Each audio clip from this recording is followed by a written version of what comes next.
ahí que está grabando, sí. Vale. Esto.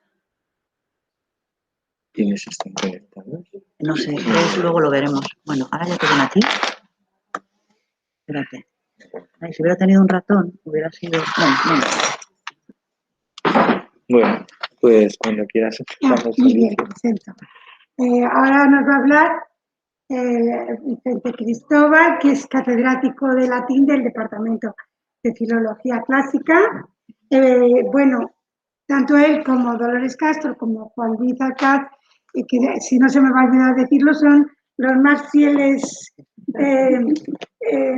colaboradores en las jornadas homéricas, dándole el punto del latín que nunca falta. O sea, que les estoy agradecido muchísimo porque además, a lo mejor si no es por ellos y su entusiasmo, este año a lo mejor no las hubiera hecho. Pero como siempre me preguntabais con pena, yo digo, bueno, pues sí, es cierto. Bueno, pues Vicente Cristóbal, pues él lo conoce, supongo, es especialista sobre todo pues, en poesía latina, sobre todo Virgilio y otros poetas, Horacio, Ovidio, y luego en mitología y tradición clásica dentro de la posteridad. Bueno, en realidad estudia los mitos ya como los antepasados de los poetas latinos y luego desde ahí pasando por los latinos a la posteridad, y tiene muchísimos trabajos sobre esos temas. Los mitos de la guerra de Troya pues son de sus preferidos y siempre, claro, todos los años, pues con ellos nos... Muy bien. Nos deleita. Y, bueno, claro, no me olvide que aquí, pues como otros conferenciantes, pues también Vicente aúna la erudición y la investigación con la creación literaria. Entonces él es poeta y tiene poemas mitológicos, un precioso libro de poemas mitológicos, o la Eneida en verso, traducida en verso, etcétera, etcétera. O sea que no solamente, ¿verdad?, somos profesores, sino también creadores. Pues bueno, más o menos eso quería decir. No quiero quitarte tiempo. Muchas gracias. Pues nada, muchísimas gracias, Alicia. Como todos los años, es para mí un placer intervenir en las jornadas. Y bueno, pues empiezo con mi tema, que es el proemio épico, como está anunciado en el programa.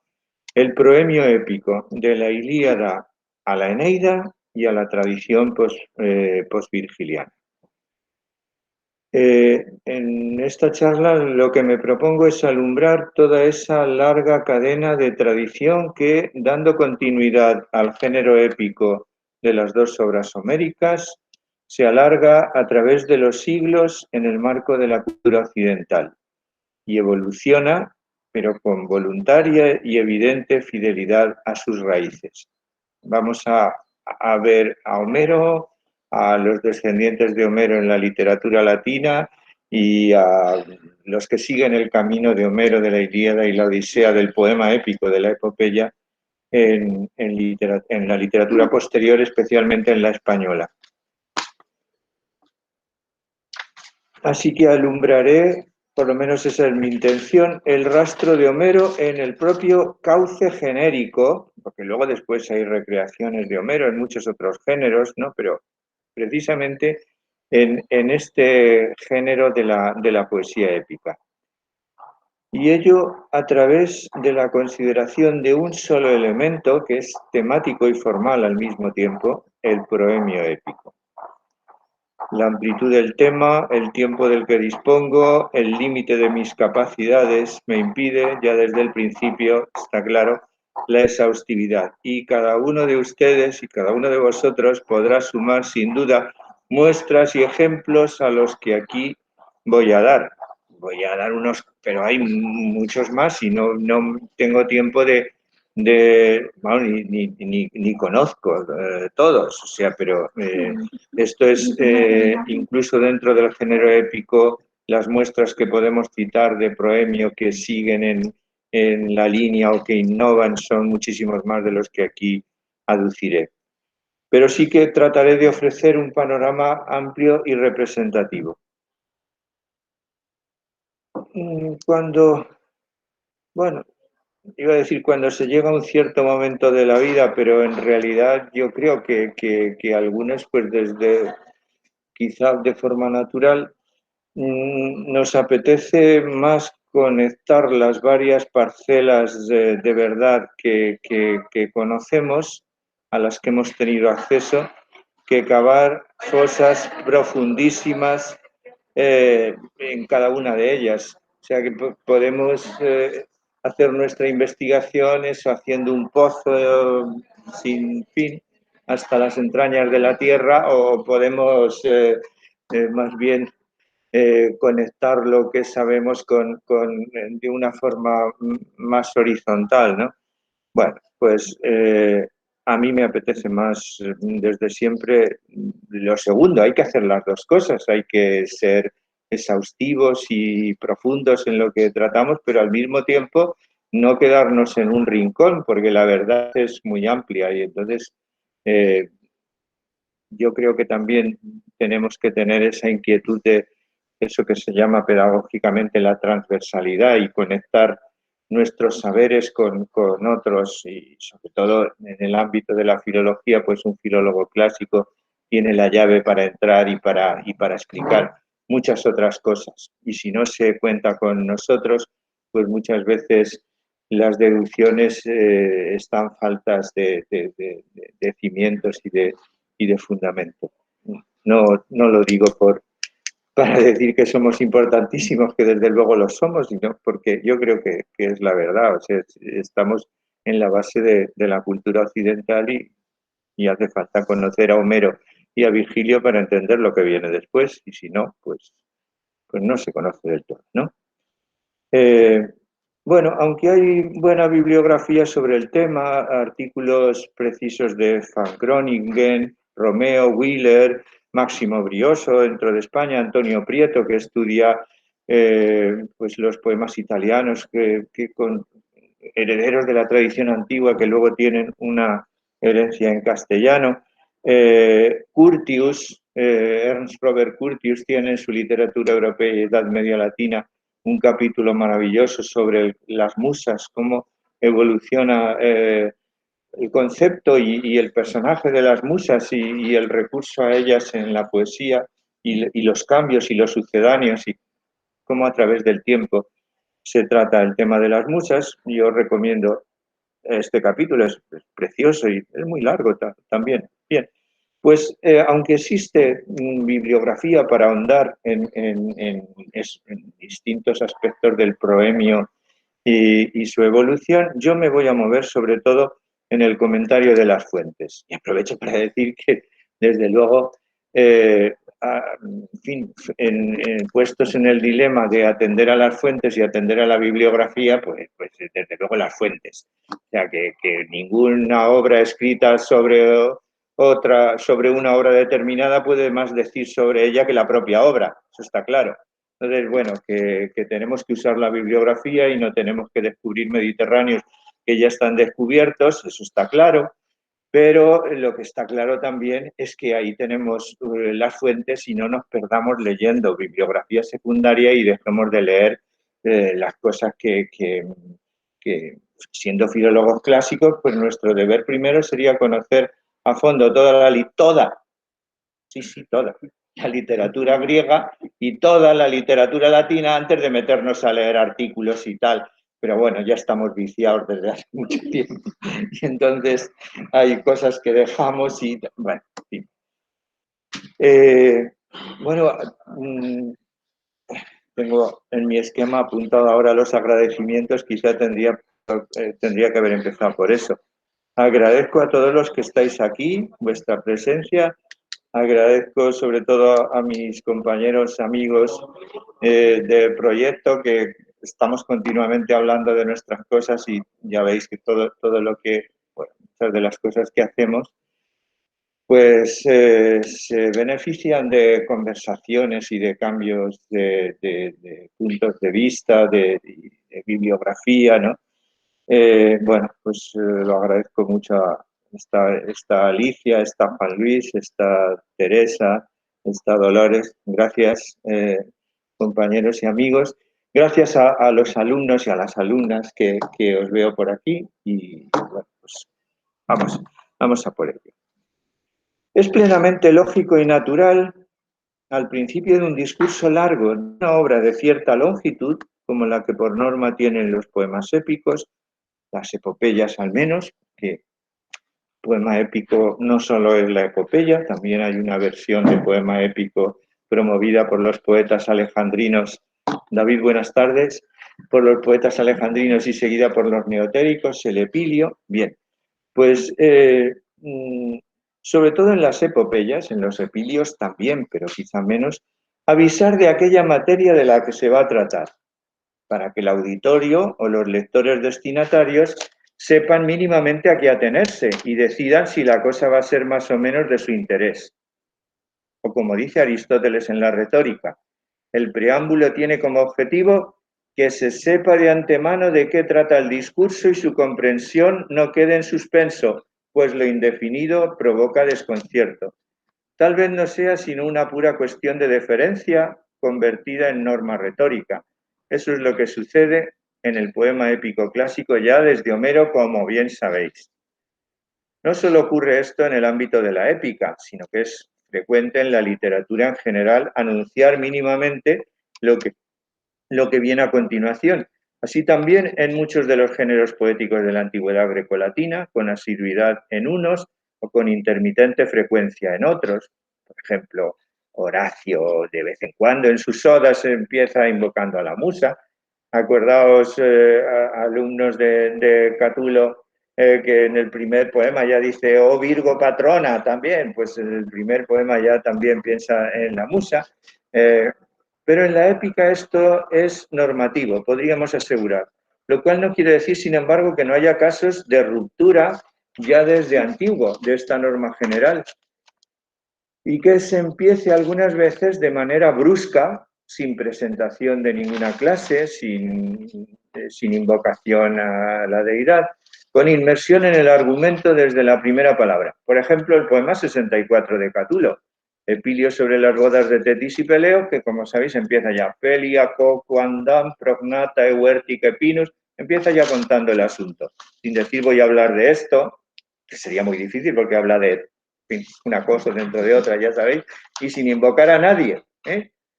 Y en ello puede verse, yo diría que también, un ápice más de rebeldía frente al megabiblión y frente a Homero. Pero esto no es lo primario ni lo normativo en la poesía épica. Además, hay que tener en cuenta que la poesía épica nace en el seno de una cosmovisión religiosa y precisamente en el desarrollo del argumento se atiende a dos planos de realidad, el natural y el sobrenatural. El plano de los hombres, cosas, naturaleza, y el plano de los dioses. Ay, qué suplicio es esto de hablar con la mascarilla, ¿verdad? Por eso se concibe a la poesía como efecto de una causa divina, don de unas divinidades que la producen, la inspiran, la transmiten. Son las musas específicamente, hijas del dios supremo y de la diosa memoria, Zeus y Mnemosine, como sabéis, ¿no? O el dios Apolo, o se entiende que todos los dioses son los agentes de la poesía y algunos más en concreto tienen ese poder por su cercanía mayor al ámbito argumental del que se va a tratar. En la concepción de los antiguos, la poesía épica y en realidad todos o muchos de los géneros poéticos es poesía inspirada por la divinidad, no menos que la Biblia para los creyentes. Una poesía de la que los poetas no son agentes primarios, sino secundarios, que la reciben desde lo alto y la canalizan y la transmiten a los demás hombres. El poeta épico, el primitivo Aedo y el ulterior Poietés y el poeta y el vate es, por lo tanto, un medium entre las musas y el resto de la humanidad. un escuchante y un recitador, y luego escritor, cuyo mérito consiste sobre todo en escuchar bien y en ser obediente a la divina voz que le llega. Este es el estado de cosas, el estatuto que observamos en los breves prólogos de las dos epopeyas homéricas, que son el modelo y el arranque para la tradición épica occidental. Invocación a la musa para que recuerde y traiga a la mente del poeta el argumento que se dispone a desarrollar. De modo que declaración de argumento 1 e invocación a la diosa patrona, la musa, son los elementos presentes tanto en Ilíada como en Odisea. Recordemos, Menin Jaei de Ceab, la cólera, les doy la traducción de Emilio Crespo, la cólera canta odiosa del Pelida Aquiles, maldita, que causó a los aqueos incontables dolores, precipitó al Hades muchas valientes vidas de héroes y a ellos mismos los hizo presa para los perros y para todas las aves, y así se cumplía el plan de Zeus. Y en Odisea, pues ahí tienen, Andra Moyen Nepemusa Polítropon Os Malapolla, Musa dime del hábil varón, que en su largo extravío es la traducción de José Manuel Pavón, la he elegido. Ahí tenemos la buenísima de nuestro compañero y colega García Gual, pero a mí me gusta especialmente la de José Manuel Pavón porque está en hexámetros castellano y es, aunque también la de García Gual recoge el ritmo dactílico siempre que puede. Bien. Musa dime del hábil varón que en su largo extravío, tras haber arrasado el alcázar sagrado de Troya, conoció las ciudades y el genio de innúmeras gentes. Muchos males pasó por las rutas marinas luchando por sí mismo y su vida y la vuelta al hogar de sus hombres. Con la consiguiente leve incongruencia, si no me dicen otra cosa mis colegas de griego, en la Ilíada, entre ese título referente a unas dimensiones mayores, cantos sobre Ilio o sobre la guerra de Ilio, y el argumento más acotado y ceñido a la cólera del Pelida Aquiles y sus fatales consecuencias. Y ya también en la Ilíada está adelantada la constatación... No retrocede, que no retrocede. De que todo lo que sucede tiene su causa en el arbitrio de la divinidad mayor, de Zeus. Ya están ahí anunciados los dos planos estructuradores del relato épico, lo humano y lo divino. Punto de partida y elemento de comparación es, en su simplicidad, esta estructura homérica del proemio, elemento de comparación con los proemios de las epopeyas subsiguientes, para calibrar el grado de dependencia y obediencia respecto al modelo y el grado de innovación y voluntad de complementariedad respecto a tal modelo, que será sin duda consecuencia de algún tipo de evolución ideológica o cosmovisionaria. Además, por ejemplo, Lucano dice, voy a cantar esto, lo dice en plural majestático, no invoca a nadie. Luego sí, habla de Nerón y sí, tú, a falta de otra, tú sé el que me empuje. Con lo cual está diciendo Lucano, pues, no, lo que no dice, lo está diciendo con su silencio, ¿no? Lucano es profundamente racionalista y, como sabéis, aunque, bueno, tiene ciertos sucedáneos de la participación de lo sobrenatural en su obra, pero parte de una cierta rebeldía frente a la épica tradicional, dejando a los dioses en un rincón, y habla solamente de asuntos humanos. Bueno, tiene también sus cosas, ¿no? Resurrección de un cadáver, divinización de Roma y esas otras cosas. Bien, elemento de comparación, digo, nos proporciona ya con los proemios subsiguientes, ¿eh? Además, siendo como es esta parte inicial el lugar en que se ubica uno de los escasos paratextos o información metaliteraria sobre la propia obra, como un índice, bueno, como un prólogo, ¿eh? Que hemos continuado escribiendo los libros, pues normalmente un prólogo, este libro va de esto, bueno, pues eso ya está incorporado en la épica, en verso, en estos proemios. Siendo como es esta parte inicial el lugar en que se ubica uno de los escasos paratextos o información metaliteraria sobre la propia obra, se verá al contemplar la cadena de obras subsiguientes, eso es lo que vamos a ver, vamos a examinar una cadena, cómo esta parte tiende a enriquecerse con paratextos e informaciones metaliterarias añadidas.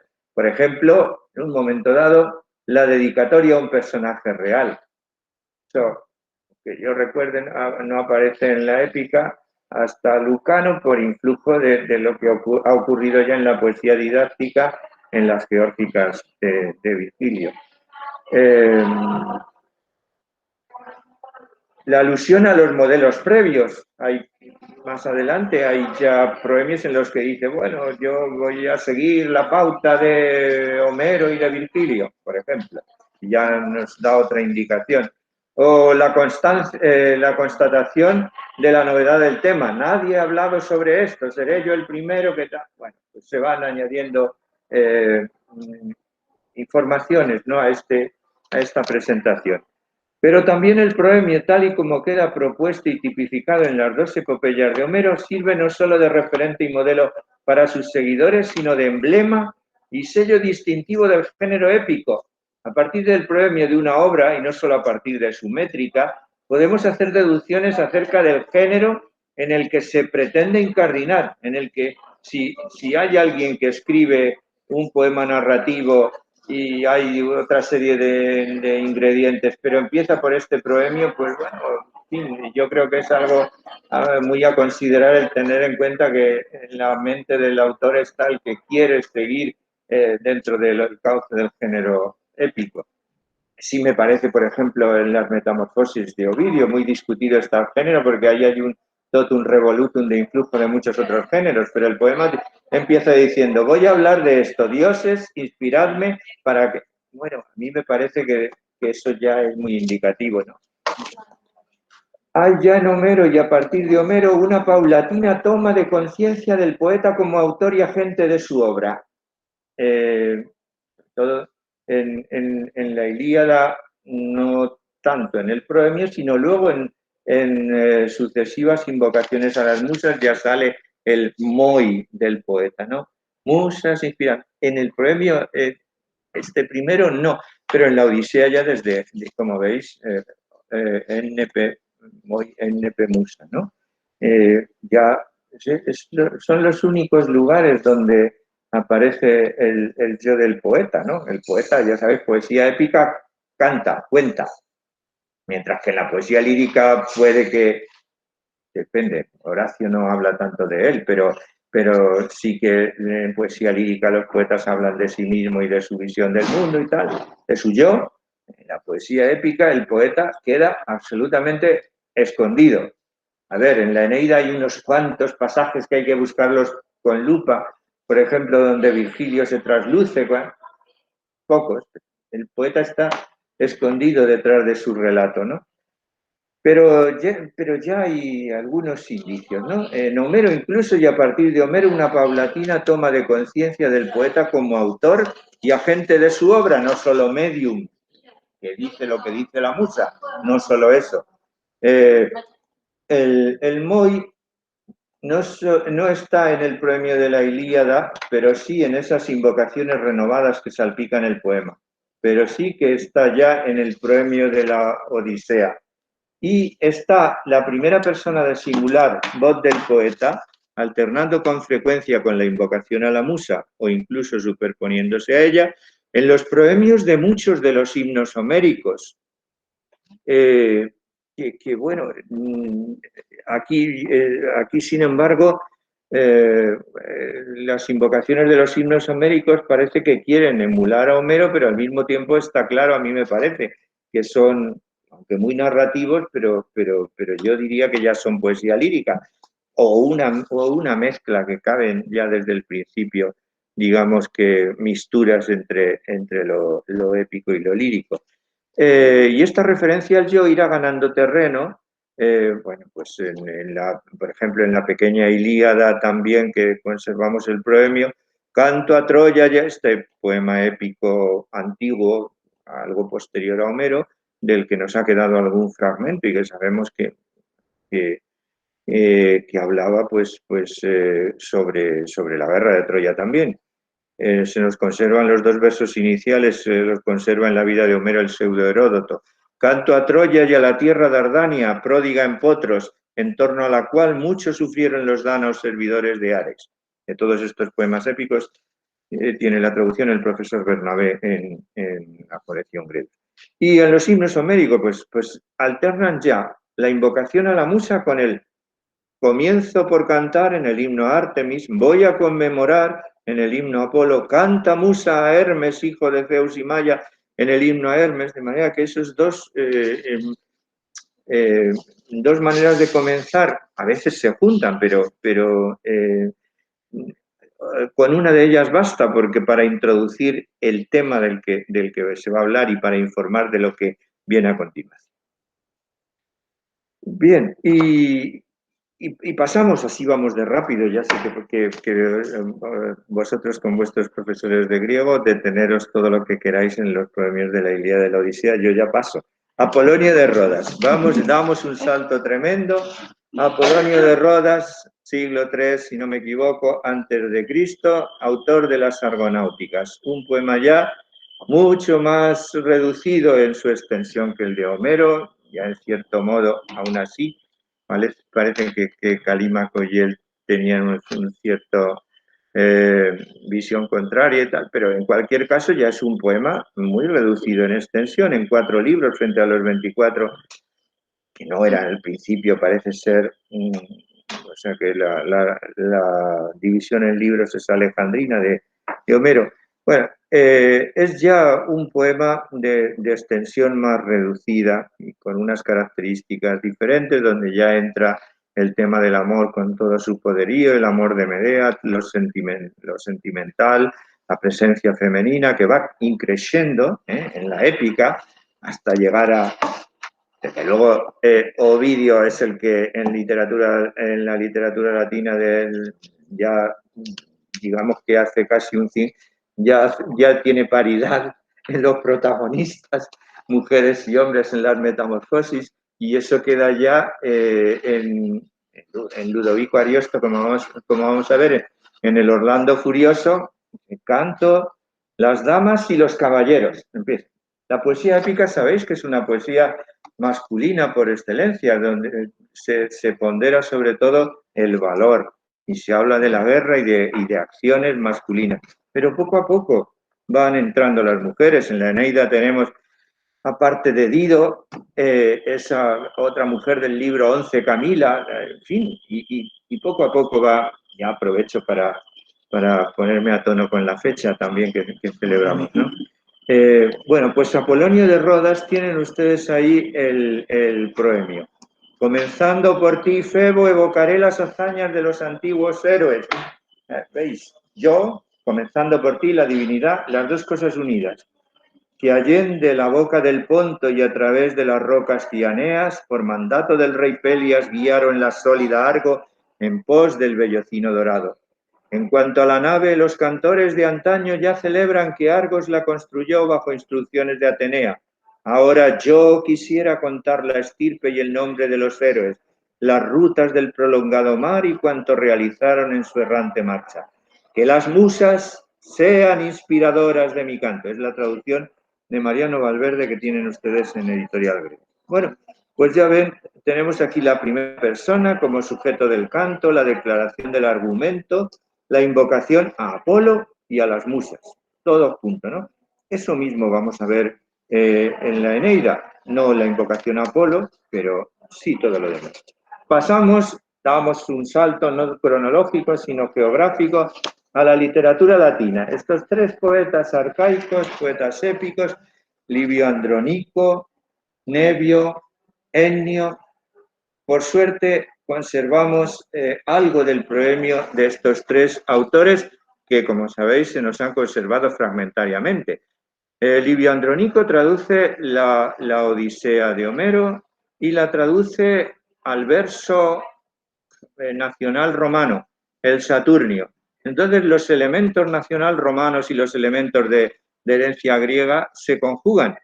lo griego aquí es el argumento, pero mirad cómo incluso el en moi en nepemusa aparece trasladado por el concepto romano de la diosa inspiradora, que no son, en la primitiva religión romana no eran las musas, sino las camenas. Parece que se relaciona con la raíz de Carmen, Carminis, son las diosas que impulsan al canto, las camenas, ¿no? Entonces, hace un traslado, no musa, sino camena. Pero mirad cómo Virgilio, respetuoso con la Odisea, pero también con Livio Andronico, recogerá este un acusativo en el primer verso de la Eneida también.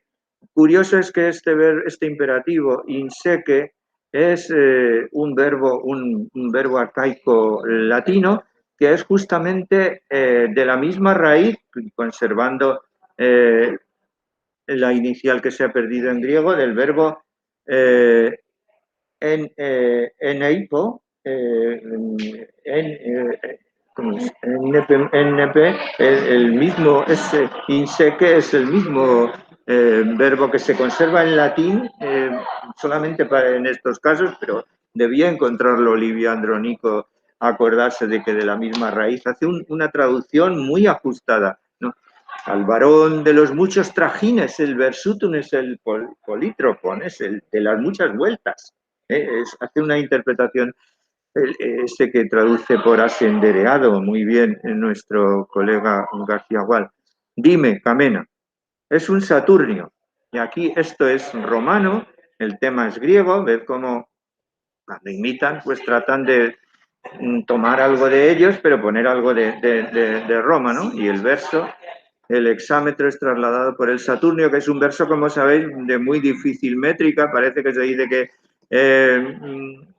empieza por ritmo yámbico y acaba por ritmo trocaico. Bueno, no me voy a detener a medir los Saturnios porque es un asunto debatidísimo.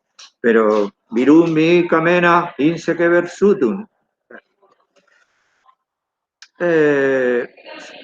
Nevio, un poco posterior, Livio Andronico, siglo III a.C., Nevio, siglo III, un poco más adelante, pues también conservamos de su poema sobre la guerra púnica. A ver, los romanos frente a los griegos aterrizan en el ámbito de la historia más que en el del mito para contar épicamente, ¿no? Pues ahí invoca ya Nevio, sigue con el Saturnio, pero ya no habla de Camena, sino de las 9 hijas, dice musas, 9 hijas de Júpiter, concordes, hermanas, las 9 musas, ¿no? Y Ennio en los anales, pues tiene ya ya es el helenismo en fondo y forma, es el hexámetro musae quae pedibus, cesura pentemímera, magnum pulsatis Olympus. Tenemos un magnífico hexámetro ya que debería pertenecer al proemio de sus anales, donde las musas son invocadas y es recogido, es abandonado el horridus Saturnius, como diría Horacio, y se acoge al hexámetro de los griegos.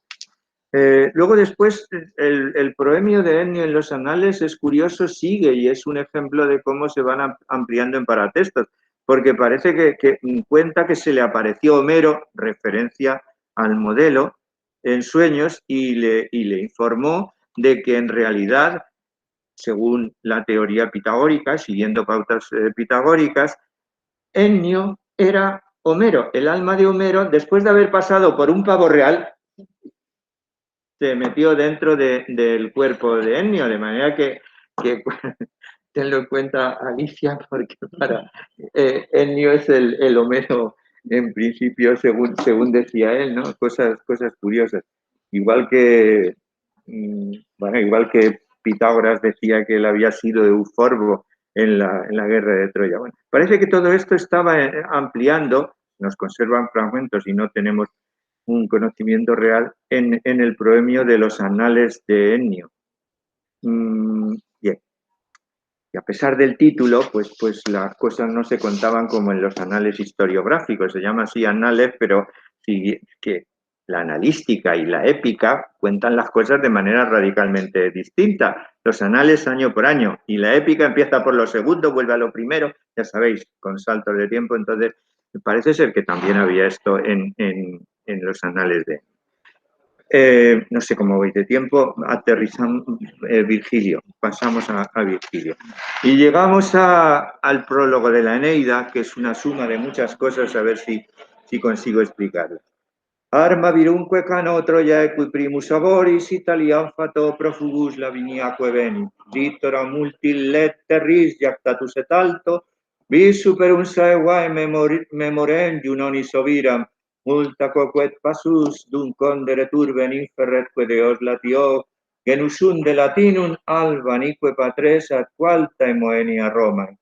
Musa mi causas memora quo numine laeso, quidque dolens regina deunt volvere casus insignem pietate virunt, tot adire labores impuleri tantaen animis caelestibus irae, canto las armas y al hombre que vino el primero de Troya, prófugo por el destino hasta Italia y las costas lavinias, muy quebrantado en la tierra y el mar por violencia de dioses y por la cólera larga de Juno, su cruel enemiga, mucho sufriendo también en la guerra hasta tanto fundara una ciudad y trajera a sus dioses al Lacio, de donde viene el linaje latino, los padres albanos y el muro del alta Roma. Recuérdame, musa, las causas que numen fue el ofendido de que se quejaba la reina de dioses para imponer a un varón tan señero en piedad que afrontara tantos reveses. Tan grande es la ira en las almas celestes. Aquí hay mucho que comentar. La Eneida, sabéis, es un poema que tiene modelación simultánea de Ilíada y de Odisea, que canta guerras como la Ilíada y que canta viaje como la Odisea. Y a eso alude en el primer verso. Arma es una sinécdo que parte por el todo para aludir a la guerra, que tiene lugar en la segunda parte del poema, sobre todo en el libro segundo también una buena parte, pero sobre todo en la segunda parte, ¿no? Y en la primera parte, los 6 primeros libros, sabéis que son viajes de Eneas hasta llegar al Lacio, ¿no? Entonces dice, guerras y viaje. En realidad lo que canta Virgilio es viajes y guerra. Entonces lo dice ahí en quiasmo, de forma cruzada, ¿no? Ahí ya está indirectamente mostrando su seguimiento de Homero, ¿no? En que hace un poema épico con los dos argumentos prototípicos, la guerra y el viaje, aunque sea la referencia en orden inverso. Virum, Andra de la Odisea, pero también Virum del Iviandronico, ¿no? La épica es el canto a las virtudes masculinas, a la virtus, ¿eh? Ya sabéis, virtus y vir y vis son todas palabras de la misma raíz. Esa oración de relativo, arma virumque Troia, qui primus aboris, pues como en las formulaciones homéricas que teníamos también oración de relativo. Tenemos en la Eneida, por diferencia con Homero, pues Virgilio es consciente de que el poeta es agente de poesía, es el que hace la poesía, no es medium tan solo, dice, yo escribo, las musas me inspiran, pero yo escribo también. O sea, la Eneida es obra mía, no de las musas solo, pero las musas me ayudan. Esto está, a partir de Virgilio hay como el individuo, el poeta, el yo se impone y es consciente de su labor creadora y lo manifiesta, ¿no? Tenemos una caracterización moral del héroe como la teníamos en la Ilíada y en la Odisea, ¿no? Pietate, insignum pietate, y más alusión a su peripecia también. Alusión, importantísimo esto en la Eneida también, a su lugar de origen y a su meta futura. En la Eneida ya, en el comienzo de la Eneida, ya está apuntado algo que será de un gran rendimiento estructural en la obra. Viene de Troya, va a fundar una ciudad, Urbe, ahí está implícita Roma, aunque sabemos que la ciudad que funda Eneas no es Roma, sino Lavinio, y los colonos de Lavinio fundan Alba Longa, y de Alba Longa salen los nietos del rey Númitor, Rómulo y Remo, a fundar Roma.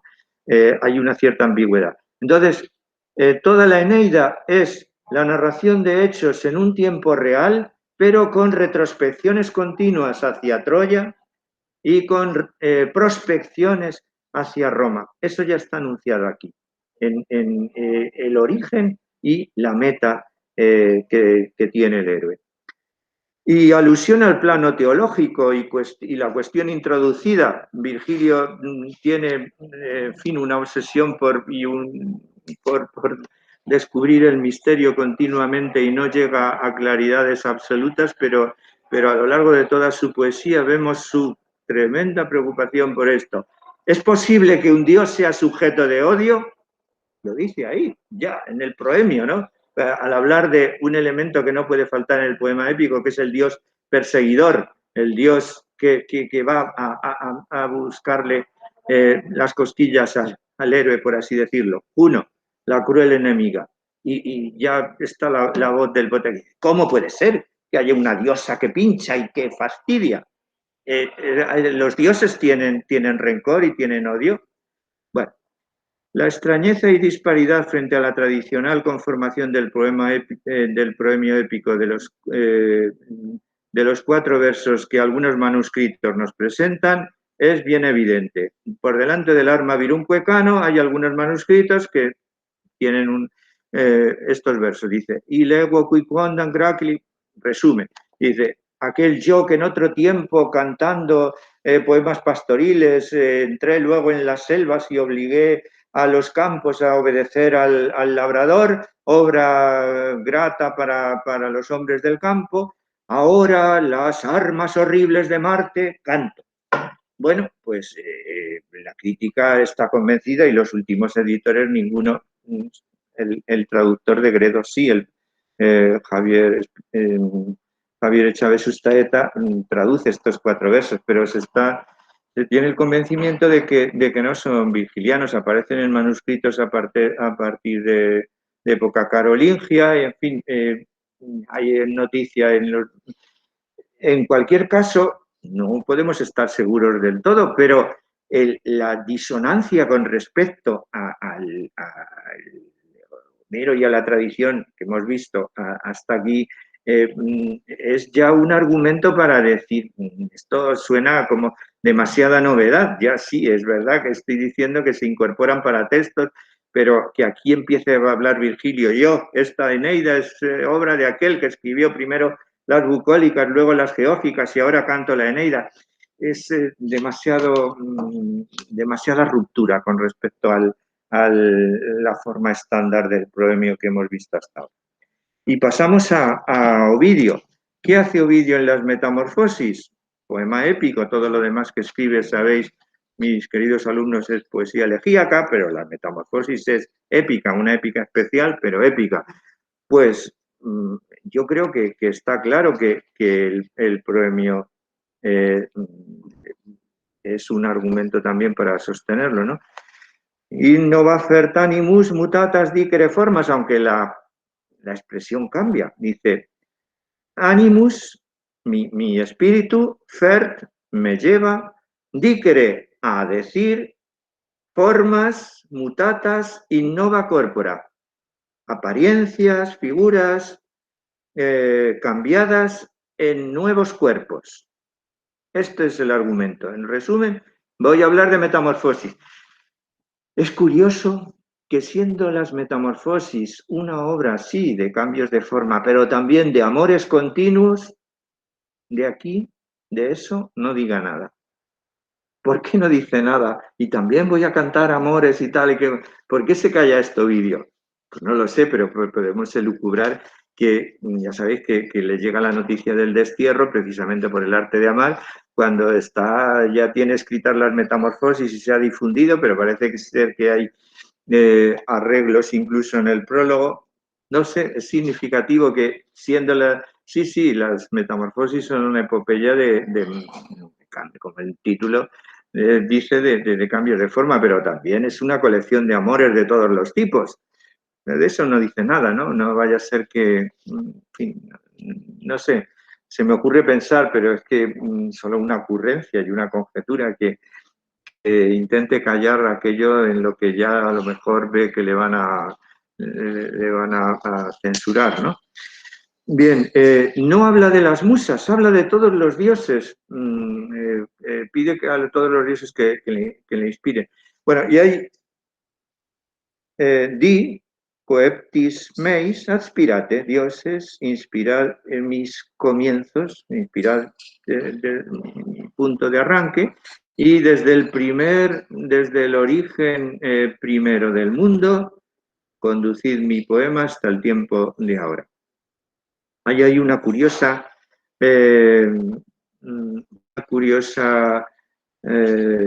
lectura alternativa de hilas en los manuscritos, en algunos manuscritos que ha dado mucho de qué hablar, porque dice, dioses, inspirad mis comienzos, bueno, pues vosotros lo cambiasteis. Hay quien piensa que esto está escrito en el destierro, entonces en lugar de hilas, hila, y se referiría a coeptis, neutro plural, coepta, como diciendo, todo lo feliz que he sido hasta ahora me lo habéis cambiado, y hay sus más y sus menos, pero no me quiero detener en esto porque nos llevaría muy, muy lejos.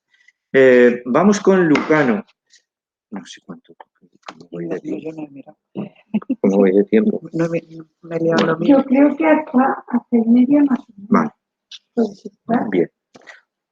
Pues Lucano en Farsalia, lo novedoso es que usa el plural majestático. Bueno, algunos lo interpretan como el plural asociativo.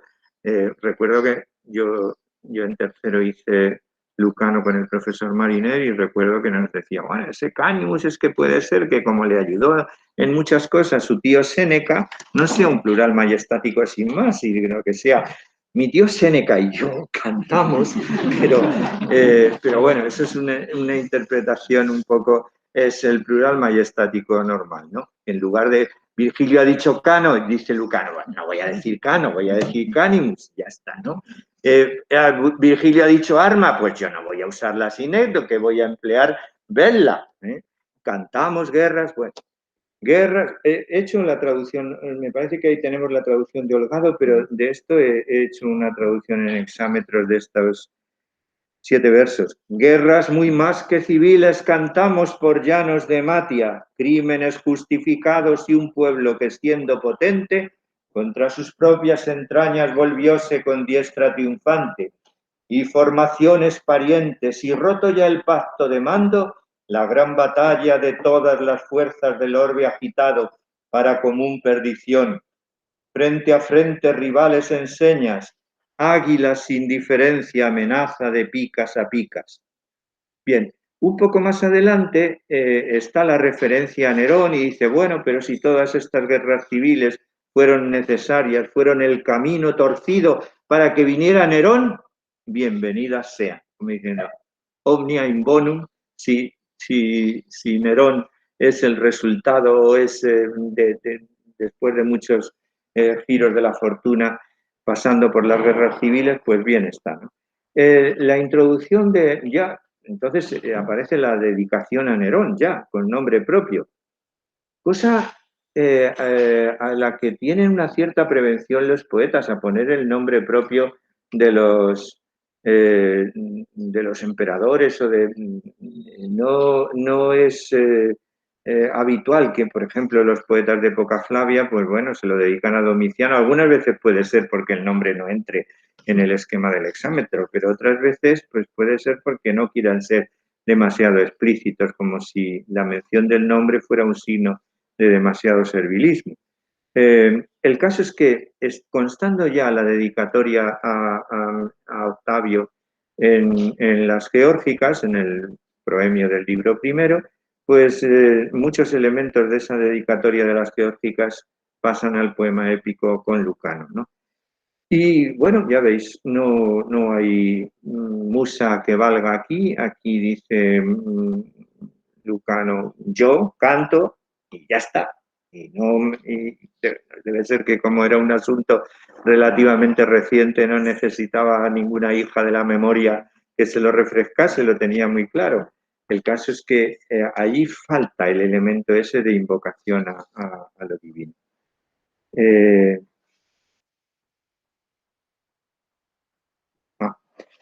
Bien, pues pasamos damos un pequeño salto en el tiempo a Estacio.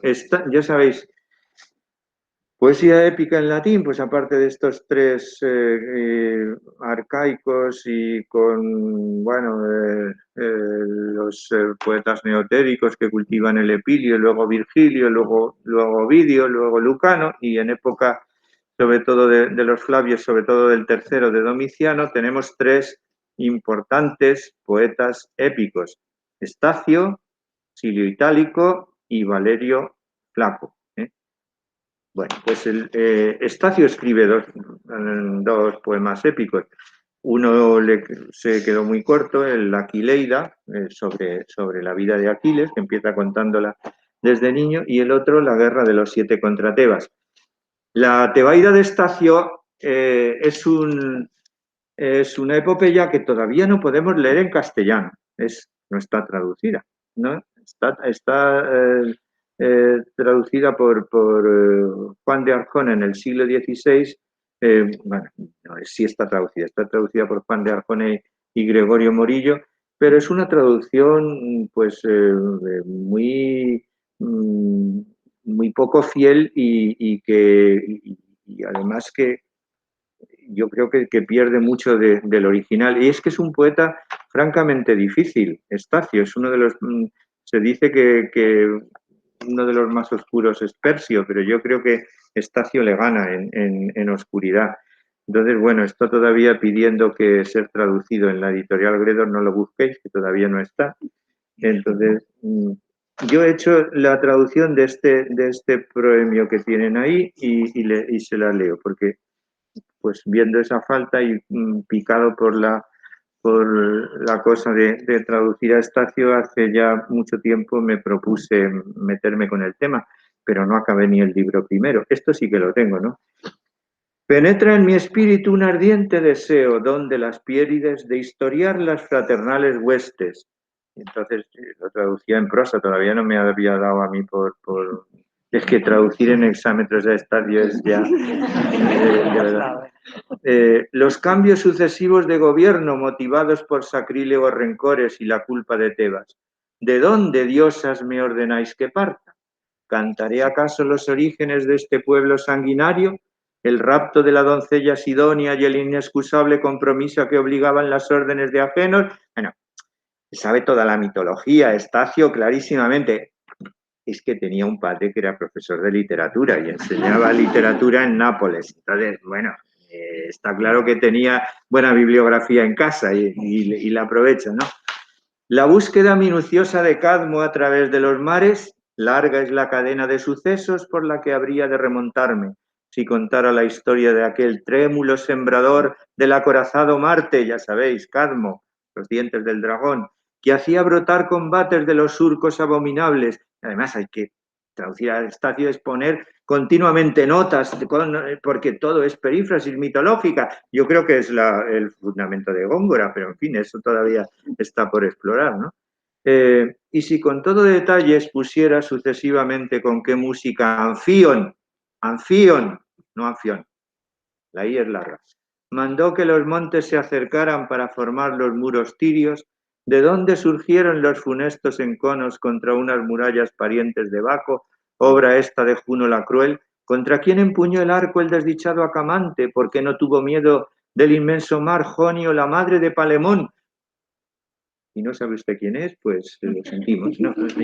Acuda a la nota, está la diosa blanca, ¿cómo se llama? Melicerte y Acamante.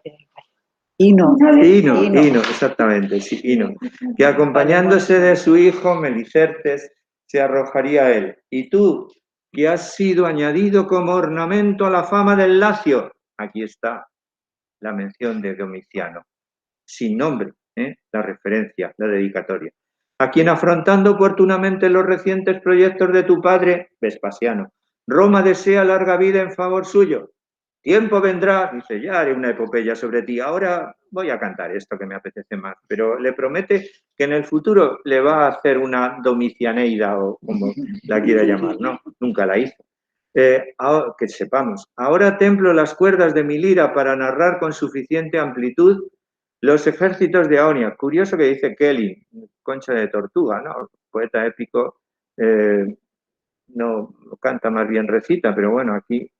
Y el cetro que fue causa de muerte para dos reyes, hermanos gemelos, etcétera, etcétera, etcétera. Bueno, ya veis. Barroquismo expresivo de Estacio, bien manifiesto, deudor más bien, vemos de Ovidio en el del Animus Fer de Ovidio, dice aquí, Pierius menti calor inquidit. Un arrechucho calórico, hijo de las musas, Pierio. Las musas viven en el monte Piero. Ese es como entonces, el calor de las musas, el calor piérido, me ha caído en la mente, me ha entrado en la mente. Para decir que tiene ganas de, que tiene inspiración, recurre a esta fórmula, ya veis, absolutamente barroca. Ovidio decía, animus fer, mi espíritu me lleva, o tengo ganas de, simplemente, pero el calor de las piérides. Esto es la inspiración.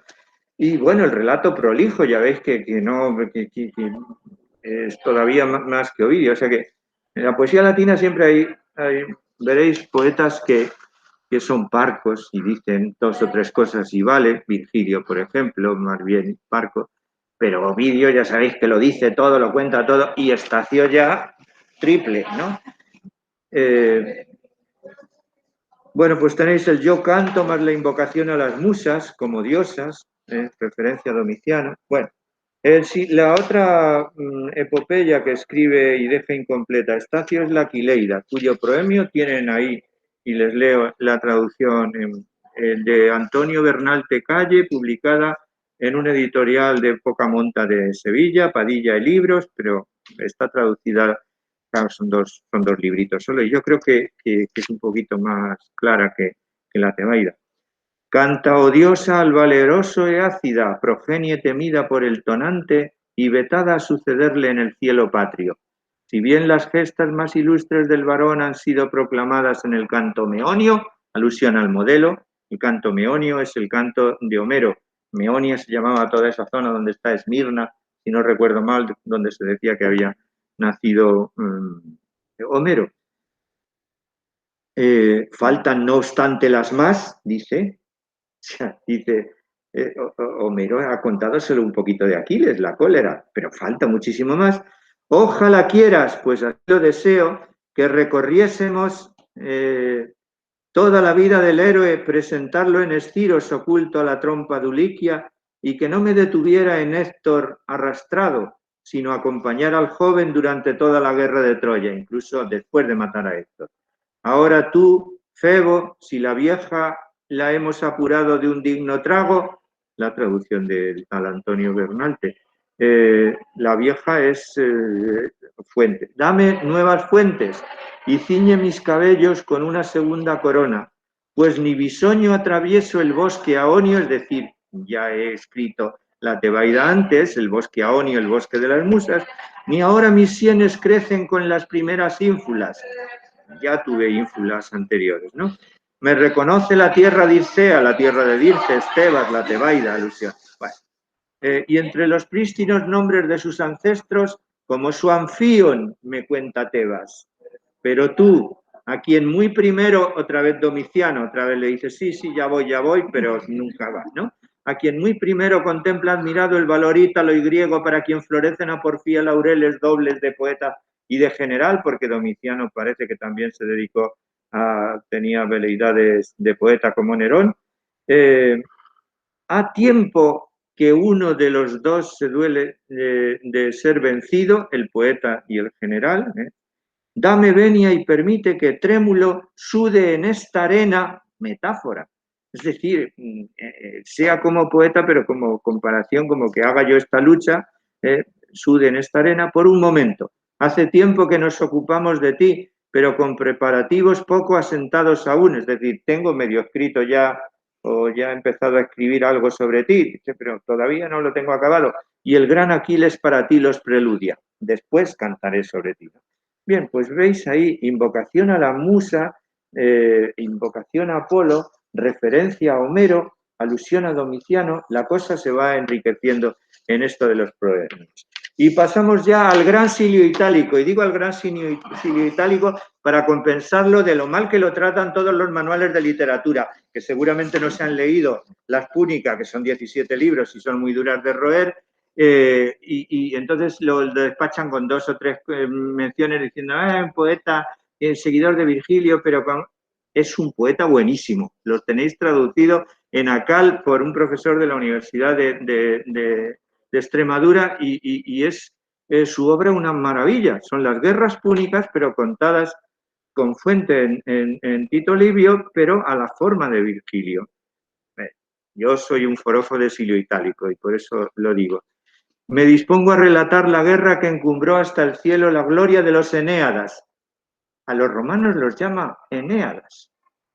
Y ya tenemos aquí un virgilianismo, esto lo ha estudiado Dolores, no sé si está publicado, no está publicado todavía.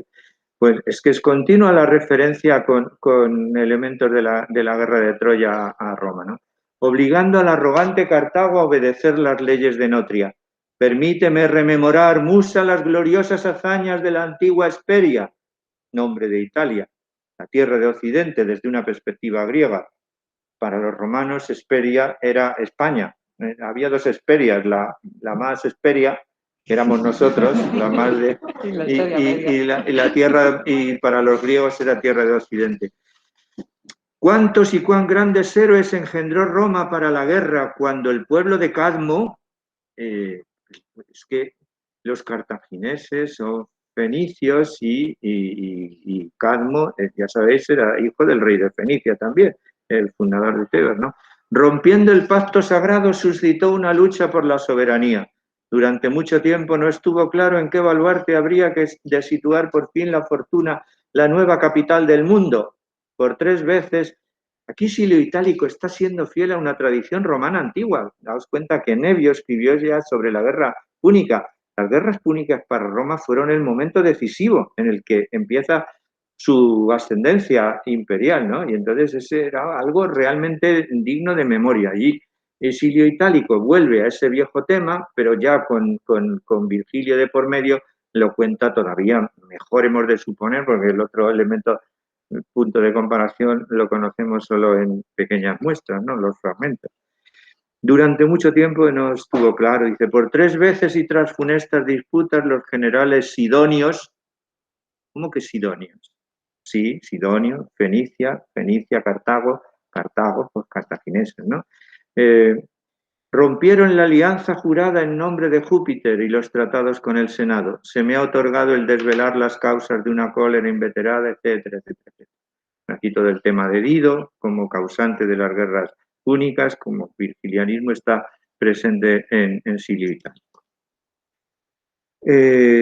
Valerio Flaco, el tercero de época Flavia, autor de unas argonáuticas que tienen como tema lo mismo que la obra de Apolonio, pero con Virgilio de por medio. Entonces voy a contarla. El viaje de los argonautas, pero con Virgilio. Y entonces resulta que cosas curiosas como que la Dido de Virgilio es deudora de la Medea de Apolonio y la Medea de Valerio Flaco es deudora de la Dido de Virgilio. O sea, de la Medea del otro a través de Dido, ¿no? Los mares cantamos que franquearon, es la traducción de Antonio Río Torres Murciano, también en Gredos, que franquearon por vez primera magnos hijos de los dioses y a la nave fatídica, porque hablaba, no porque fuera fatal, porque decía el fatum, le puso una madera de encina de Dodona Atenea en una parte, en la proa, y la nave tenía capacidad de dar oráculos, por eso es fatídica, no porque fuera, ¿no? No, no significa aquí lo que para nosotros algo fatídico. Algo fatídico es algo que nos dicta el destino, que nos dice el destino etimológicamente, ¿no? Acabo ya. Bueno, pues ya veis aquí, lucanismo en el canimus, tenemos ahí, plural majestático. Yo canto, invocación a Febo, pero no a las musas, dedicatoria a los Flavios tenemos también. Bueno, y vamos a ver, pues en esta línea siguen todos los ejemplos que os pongo a continuación. Claudiano, otro poeta romano, griego de Alejandría, pero que escribe en latín, entre muchas obras de épica panegírica, escribe una obra mitológica, El rapto de Proserpina, que conoce muy bien Dolores porque trabajó sobre ese tema en su tesis doctoral. Pues aquí tenéis también declaración del tema y lo curioso es que invoca a los dioses infernales, que son los que tienen que ver con el asunto, ¿no? Pero ahí tiene también la referencia a Homero, el Tirso de Meonia, Seguras, en fin, y el Mens Juvet, yo creo que es paralelo al Animus Fer de Ovidio. Un poeta cristiano, el primero que se propone trasladar la nueva inspiración de la nueva fe a los moldes antiguos. Prudencio, pues escribe un poema épico, La Psicomaquia, es la lucha del alma, donde los dos bandos es guerra, como en Homero, como en Virgilio, pero guerra de las virtudes con los vicios. Y en lugar de invocar a las musas, invoca a Cristo. Pues ahí lo tenéis. Otro poeta cristiano, Juvenco, español por cierto, un sacerdote español, siglo IV también, pues escribe los evangelios en clave épica. La Biblia en verso, esa etiqueta cuadra perfectamente para su obra, ¿no? Bien, pues declara su tema, alude a Marón, a Virgilio, a Homero y dice al final, así pues, venga, que el Espíritu Santificador me asista, en lugar de la musa es el Espíritu Santo al que invoca. Y a partir de ahora una mirada, dejadme 2 o 3 minutos para echar un vistazo a la tradición. Fijaros, el poema del Cid, ya sabéis, hay épica culta y épica popular. Nuestro poema del mío Cid, plenamente medieval, Mester de Juglaría, está muy lejos de los modelos clásicos. Pero es seguro que algo, algún riachuelo de la tradición debió llegar y en alguna cosa se podría descubrir algún elemento relacionado con la antigua poesía épica.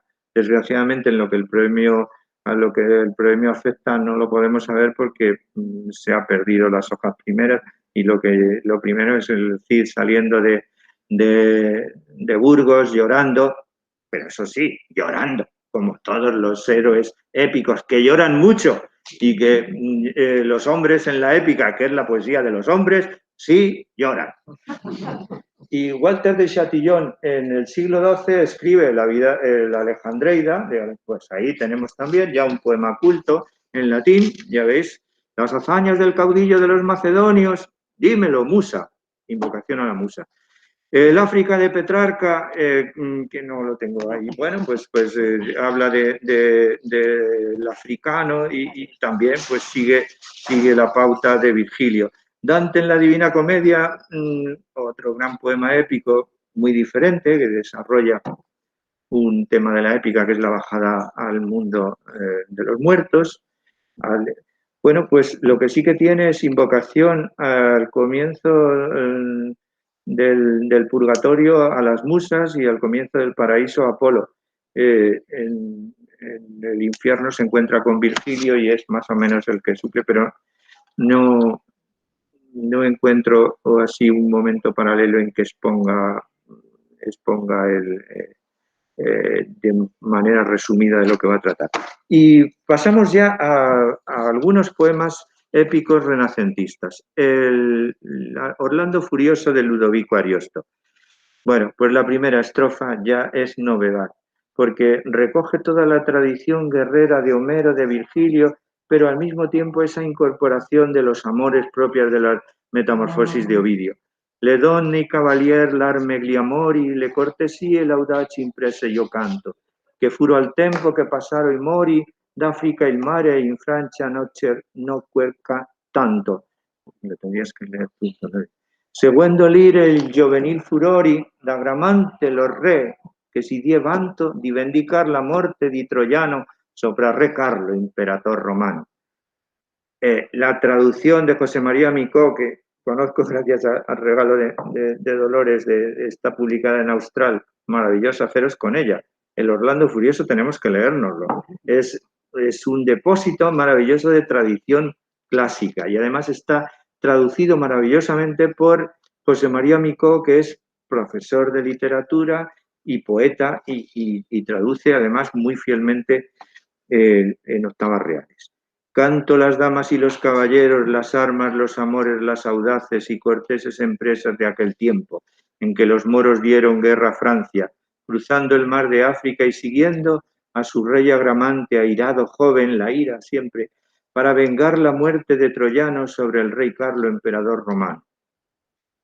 Bueno, ve lo que os decía, no solo canto a la virilidad a los caballeros, sino a las damas. Ya Ovidio, os lo decía antes, marcó el camino. Guerras y amores tenemos aquí. Y muchas mujeres guerreras también en la epopeya de Ariosto. Hay una etiología de herencia virgiliana, sí, se me ha olvidado comentarle esto a propósito. La Eneida es una epopeya etiológica de Roma.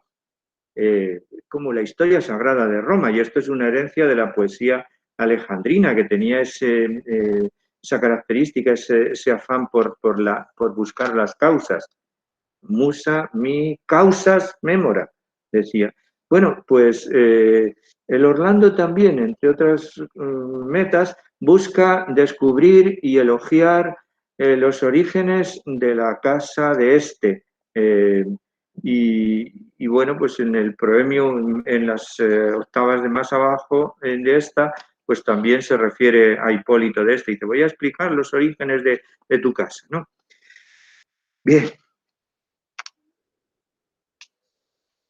Ahí tenéis el Os Lusíadas de Camões, otra, por hablar de un poema épico cercano que canta a los lusitanos, los portugueses, en su hazaña de dar sus viajes por el sur de África y el descubrimiento de nuevas tierras, digamos que en paralelo a la empresa de los argonautas, pero con el modelo de Virgilio. Bien, pues también hay referencia ahí al rey Felipe, hay referencia a los modelos, las musas son sustituidas, como veis ahí, por las ninfas del Tajo, igual que Virgilio en la bucólica cuarta pues se refiere a las musas de Sicilia, aquí las ninfas del Tajo, las de su terreno, son a las que pide inspiración Camões. Y bueno, pues ahí tenéis la Araucanía, ya entramos en la poesía épica es un territorio poco explorado en nuestra literatura española, ahora se está trabajando algo más, pero es que claro, es que son poemas larguísimos, entonces es más fácil meterse con Garcilaso y con los que escriben sonetos y poesía lírica, porque todo es más corto, pero meterse con la poesía épica, veis, en los manuales de literatura ocupa mucho menos que el resto de la poesía, pero no porque sea de menor volumen la producción épica, sino porque hay menos alumbramiento de lo que hay ahí, y es que es un campo enorme de tradición clásica y probablemente pues a muchos hispanistas les ha retraído. Bueno, ahora parece que se está entrando con más fuerza, pero hay dos tremendos librotes de la biblioteca de autores españoles llenos de poesía épica del Renacimiento y del Barroco que podéis echar un vistazo. Bueno, pues dice así, voy a leer solo, Alonso de Ercilla en este poema sobre la guerra de Chile. No las damas, amor, no gentilezas, negación de Ariosto. Se cruza en los modelos antiguos el modelo renacentista de caballeros canto enamorados, ni las muestras, regalos ni ternezas de amorosos afectos y cuidados. Vuelvo a lo otro, a lo anterior. Mas el valor, los hechos, las proezas de aquellos españoles esforzados que a la cerviz de Arauco no domada pusieron duro yugo por la espada. Cosas diré también harto notables, etcétera, etcétera. Suplicos, gran Felipe, alusión al rey, ¿no? Y bueno, un vistazo a los poemas de Lope de Vega. Mirad, el Isidro, una epopeya sobre la vida de San Isidro. Mirad qué cercanía a Virgilio. Canto el varón celebrado, sin armas, letras ni amor, que ha de ser un labrador, de mano de Dios labrado, sujeto de mi labor. Verso corto, más corto no. Y en la Jerusalén conquistada, yo canto el celo y las hazañas canto, arma virumque cano, ¿no? De aquel varón, el varón, ¿no? Virun, soldado y peregrino, etcétera. La dragontea igualmente, canto, ¿no? Curiosamente en la Gatomaquia tenemos eco de esos versos de Virgilio desechados hoy en día por la crítica que anunciaban, que daban información sobre su obra previa. Bueno, pues ese es el proemio que imita en la Gatomaquia Lope. José de Valdivieso, en un poema épico sobre la vida de San José, el varón justo, el padre virgen canto, ¿no? Pedro de Oña en el Arauco domado, canto el valor, las armas, el gobierno. Bueno, al lado de esto, pues mirad, los poemas del Mester de Clerecía, que son poesía épica, como el libro de Alexandre, ya muestran una tradición lejana, una tradición clásica lejana, porque empiezan declarando el argumento, pero ya no con afán de mostrar que van en la misma vía de Homero y de Virgilio, sino ya con mucha lejanía se percibe, con una cierta neblina, ¿no? Pero empieza Hombre, algunos dirán que esto es por poligénesis sin más, porque es muy normal al empezar una obra, pues decir de qué va sin necesidad de evocar a Homero y a Virgilio, y puede que algo de ello haya. Yo creo que hay, siendo obra de clérigos, ¿no? Pues probablemente una formación en lo clásico, pero ya, digamos, que ha quedado como muy lejos a la hora de escribir el poema. Non vos quiero gran prólogo ni grandes nuevas fer, luego a la materia me vos quiero coger. Y no ya musas ni Apolo, sino el Criador nos deje bien apresos ser, y en algo pecaremos él nos deñe valer. Quiero leer un libro de un rey pagano que fue de gran esfuerzo, de corazón lozano. Conquiso todo el mundo, metió los osos humanos. Ternem si lo cumpliere por non mal escribano. Del príncipe Alessandre que fue rey de Grecia, que fue franque ardite de gran sabiencia, venció por Darío, rey de gran potencia, nunca con Ábol homme hubo su atenencia. Ábol es vil, con nombre vil. Y Gonzalo de Berceo, que seguramente conocéis, estos dos, yo recuerdo cuando estudiaba literatura española que estos no los hacían aprender, o yo me los aprendí, no sé. En el nombre del Padre que hizo toda cosa, o sea, empezando por, esto es con ese tópico también que está en Arato, empezar por Júpiter, lo primero. Bueno, pues aquí empieza el poema, siempre, digamos que santiguándose, como para que la cosa vaya bien. En lugar de inspiración a la musa, pide inspiración a la divinidad y declara cuál va a ser su argumento. En el nombre del Padre que hizo toda cosa, de don Jesucristo, Hijo de la Gloriosa, y del Espíritu Santo que igual de ellos posa, de un confesor santo, quiero hacer una prosa. Quiero hacer una prosa en román paladino, en el cual solo el pueblo hablar a su vecino. Bueno, sigue por ahí. Y la vida de Santa Oria, igualmente, en el nombre del Padre que nos quiso criar, el de don Jesucristo que nos vino a salvar, el del Espíritu Santo, lumbre de confortar, de una Santa Virgen quiero versificar. Bien, y acabo ya con un poema fuera del ámbito épico, un poema lírico, pero que imita con ironía y grotesca. Es un poema de Carmen Jodra, una filóloga clásica que tuvo la mala suerte de morir hace 2 años. Era una estudiante de la Autónoma, poeta, y bueno, que tuvo mucho éxito con su libro primero, Las moras agraces, fue premio Hiperión cuando tenía solo 18 años. Yo le he oído en una entrevista que tiene en internet publicada y parece una fin, una mujer muy, no sé qué adjetivos ponderativos poner, pero que le cae bien a uno cuando la oye hablar, ¿no? Después publicó Rincones Sucios y precisamente de Rincones Sucios es este poema que dice: oh musas de la hermosa cabellera, castas hijas de Zeus, que en la cumbre del Helicón sagrado entonáis cantos a la augusta Erargiva y Febo Apolo y Atenea Ojizarca, concededme la habilidad de inspiración divina de escribir un relato o cuento corto de entre 3 y 6 páginas, con letra Ariel de 12 puntos, 25 palabras cada línea a doble espacio y presentado bajo lema o plica para poder ganar un premio o dos y ver un poco de dinero fresco. Bueno, veis, aterrizaje en nuestros días y digamos que respondiendo probablemente al anuncio de un premio y siguiendo con esta retórica de la convocatoria de los premios, ha escrito este poema esta chica que ha trabajado con Homero y que conoce bien a Homero, y yo creo que es una buena actualización del proemio homérico. Así que hemos llegado al fin del trayecto. Lo siento que me he pasado en el tiempo, Juan Luis, perdóname. Este es el fin de nuestro viaje. Dedico mi conferencia precisamente a esta joven filóloga clásica y poetisa, que a mí me parece excelente poetisa, y a Alicia Esteban, promotora de estos cursos, y a todas las mujeres filólogas que me rodean, a mis compañeras, a mis alumnas.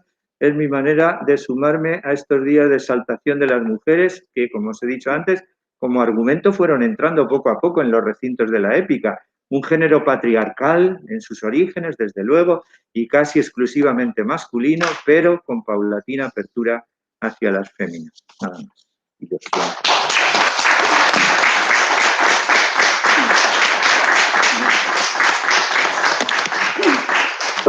Muchas gracias, vaya recorrido por los premios, qué interesantísimo. Claro, luego quedaban, o sea, apenas que el tiempo se acaba y no se puede ver con detenimiento estos de épocas más modernas.